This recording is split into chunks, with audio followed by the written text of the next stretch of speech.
Congresswoman Madeleine Dean is a Democrat of Pennsylvania. She served as a manager in the second impeachment trial of Donald Trump. She joins me now.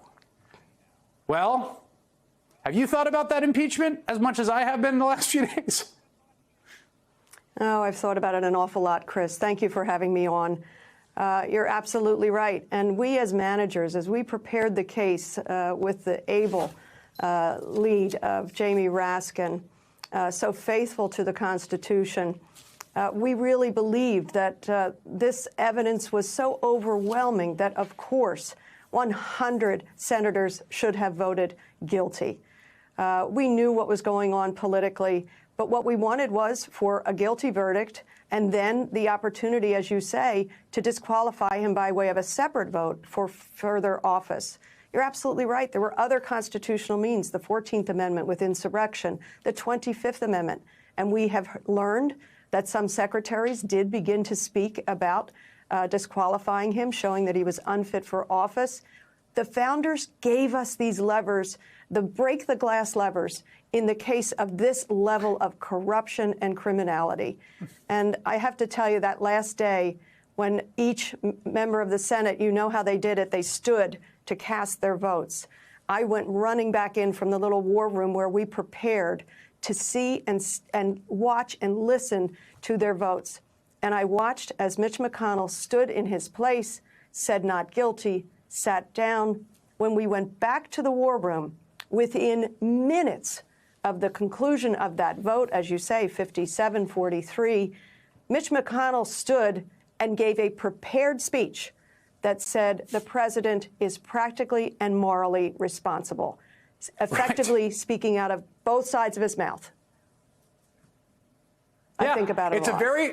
It's a very stirring speech after he just voted not guilty. And what is important to me is we face ourselves with this remarkable situation, right? The multiple indictments, and the most important to me, obviously, Jack Smith's indictment for the crimes as laid out in the impeachment and then in the Select Committee's report.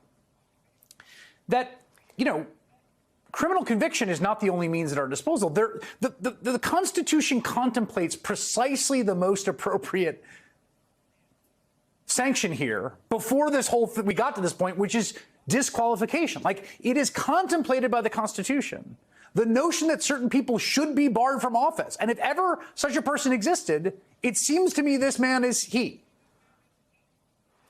I was thinking as we were preparing the case and when I would be off and not having a role, but just would be observing and preparing, I was praying, frankly, that the members of the Senate would have and call for the wisdom of Solomon. Do you know what Solomon asked for?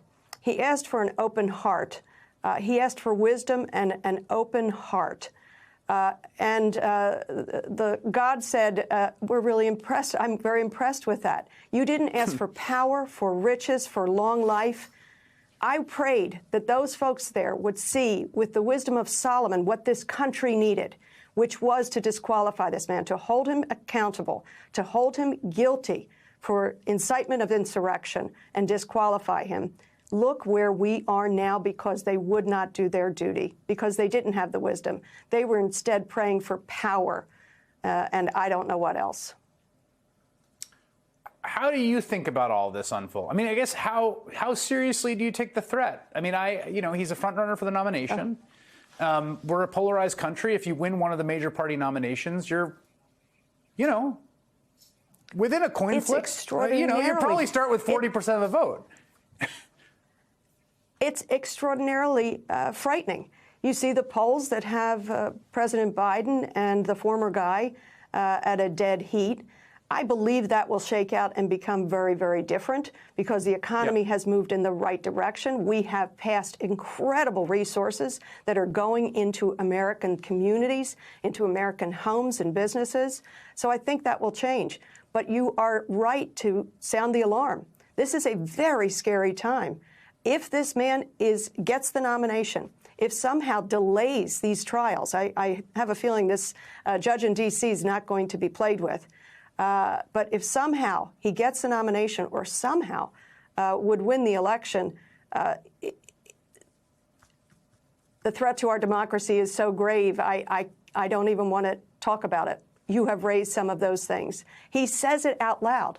You know, I was thinking of his inaugural address. Do you remember what he said? The stunning line was, "This American carnage stops now." Do you know what I heard when he said that? This American carnage starts now.